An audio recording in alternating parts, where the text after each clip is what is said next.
बुज़दिल थे, बुज़दिल हैं, बुज़दिल ना रहें, इसके लिए हमारे आर्म्ड फोर्सेस ने ऑपरेशन सिंदूर किया। जब जब अधर्म होगा, धर्म स्थापित करने के लिए अगर हमें लड़ाई लड़नी पड़ेगी, आतंकियों से लड़ना पड़ेगा, हम वो लड़ाई लड़ेंगे। बहुत आए, बहुत गए, सबको जवाब हमने दिया। जब जब अधर्म बढ़ा, हमने धर्म का स्थापना की है। ये हमारा देश का संदेश है। 2 साल के लिए अभी यूनाइटेड नेशन सिक्योरिटी काउंसिल का हिस्सा पाकिस्तान बन रहा है। आप सबको पता है, यूएनएससी इज वेल अवेयर कि 51 टेररिस्ट रिसाइड इन पाकिस्तान। उनको आपको पता है जिम्मेदारी क्या मिली है? उनको चेयरमैनशिप मिली है काउंटर टेररिज्म की, वाइस चेयरमैनशिप। ये ऐसा है जैसे मसूद अजहर और हफीज सईद से कहो चलिए आप ग्लोबल पीस एंड जस्टिस की लड़ाई लड़ें। मसूद अजहर से लेकर आज अगर ये पाए गए अलकायदा के उसामा बिन लादेन, वो वहीं पाए गए। दूसरा, उनको एक और काम दिया है, उनको चेयरमैनशिप दी है तालिबान सैंक्शंस की। अब भैया कोई इनको बताए, तालिबान को सबसे मजबूत करने का किसने काम किया है? मैं वाजपेयी जी की एक बात से ख़त्म करूंगी, सरकारें आएंगी जाएंगी, पार्टियां बनेंगी बिगड़ेंगी, पर हमारा देश कभी नहीं झुकना चाहिए, हमारा देश कभी नहीं झुकना चाहिए।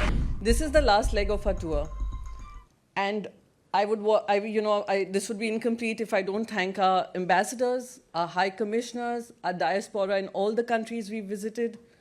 And we stand here today, most importantly, in solidarity. हम जो एक साथ खड़े हैं, वो हमारे आर्म्ड फोर्सेस को सलाम करते हुए मैं अपनी बात शुरू करूंगी कि आज वो आर्म्ड फोर्सेस हैं जिन्होंने मुंह तोड़ जवाब उन लोगों को दिया जो हमारे देश के खिलाफ लगातार हमले करते रहे, और हमने हमेशा ही मैच्योरिटी दिखाकर, रिस्पॉन्सिबिलिटी दिखाकर हमने अपना जवाब दिया, उस तरीके से दिया जहां वो लोग समझ लें। अगर नहीं समझेंगे तो उससे बड़ी बुज़दिली कुछ नहीं होगी। बुज़दिल थे, बुज़दिल हैं, बुज़दिल ना रहें, इसके लिए हमारे आर्म्ड फोर्सेस ने ऑपरेशन सिंदूर किया। बार बार हमें कहा जाता है, और मैं मानती हूँ, हम सब मानते हैं, India is a tolerant nation. Absolutely we are a tolerant nation. We are the land of Mahatma, we are the land of Buddha, but we are also the land of Krishna, which I said in my very first speech which I made in Paris. जब जब अधर्म होगा, धर्म स्थापित करने के लिए अगर हमें लड़ाई लड़नी पड़ेगी, आतंकियों से लड़ना पड़ेगा, हम वो लड़ाई लड़ेंगे और हम बिल्कुल नहीं झिझकेंगे।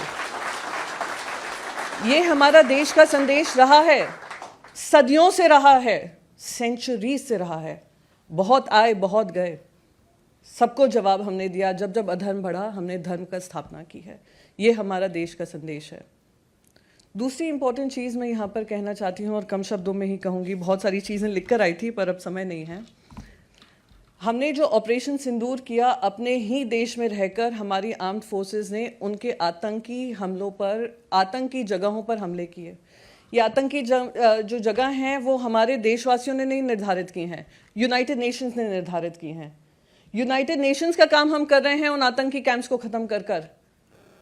और यहाँ पर मैं यूनाइटेड नेशन से मुझे बात आती है, 2 साल के लिए अभी यूनाइटेड नेशन सिक्योरिटी काउंसिल का हिस्सा पाकिस्तान बन रहा है। आप सबको पता है, यूएनएससी इज वेल अवेयर कि 51 टेररिस्ट रिसाइड इन पाकिस्तान। पर उनको आपको पता है जिम्मेदारी क्या मिली है? उनको चेयरमैनशिप मिली है काउंटर टेररिज्म की, वाइस चेयरमैनशिप। ये ऐसा है जैसे मसूद अजहर और हफीज सईद से कहो चलिए आप ग्लोबल पीस एंड जस्टिस की लड़ाई लड़ें, या प्रोफेसर बने, या उनको नोबेल पीस प्राइज के लिए नॉमिनेट करें। 52 terrorists have been identified staying there, but they are going to be chairing counter terrorism. हमें ये कॉल आउट करना चाहिए। ये सिर्फ हमारा ही देश उसको नहीं भुगत रहा है, पूरी दुनिया उसको भुगत रही है।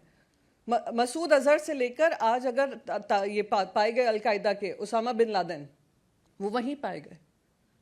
फिर दूसरा, उनको एक और काम दिया है, उनको चेयरमैनशिप दी है तालिबान सैंक्शंस की। अब भैया कोई इनको बताए, तालिबान को सबसे मजबूत करने का किसने काम किया है? कोई नहीं भूले, अगर हम आज विनय नरवल की बात कर रहे हैं जो इस आतंकी हमले में मरे, IC-814 जो हाईजैक हुआ था एयरक्राफ्ट हमारा 25 साल पहले, वहाँ पर भी एक यंग मैन की डेथ हुई थी जिनकी शादी के लिए वो हनीमून करने काठमांडू गए थे।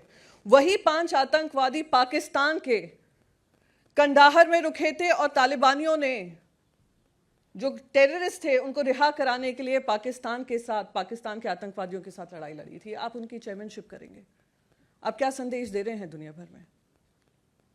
मैं बस इसी बात से ख़त्म करना चाहूँगी।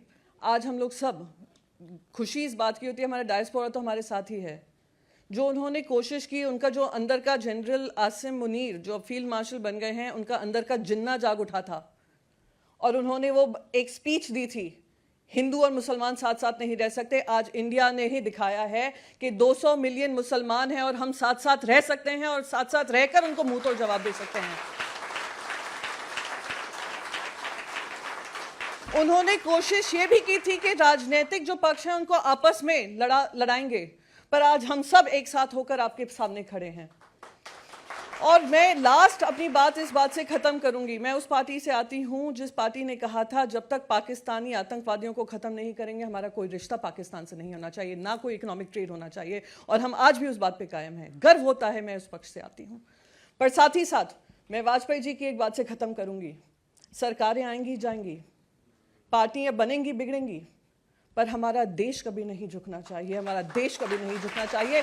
आज हम सब ने, आज क्योंकि आखिरी हमारा सेशन है, आखिरी हमारा डायस्पोरा इवेंट है, हम सब ने ये प्रूव किया है। मैं आप सबका धन्यवाद करना चाहती हूँ। उन्हीं बातों से अपनी बात खत्म करूंगी, पर एक बार आप सबसे कहूंगी, जय हिंद की सेना जरूर जोर से बोलिए, जैसे हमारे सैनिक जो बॉर्डर्स पे खड़े हैं उनको ये आवाज़ आप सबकी वहाँ तक पहुँचे और वो कहें कि हाँ आज हम सब एक साथ हैं, हमारे डायस्पोरा हो या हमारे देशवासी हो।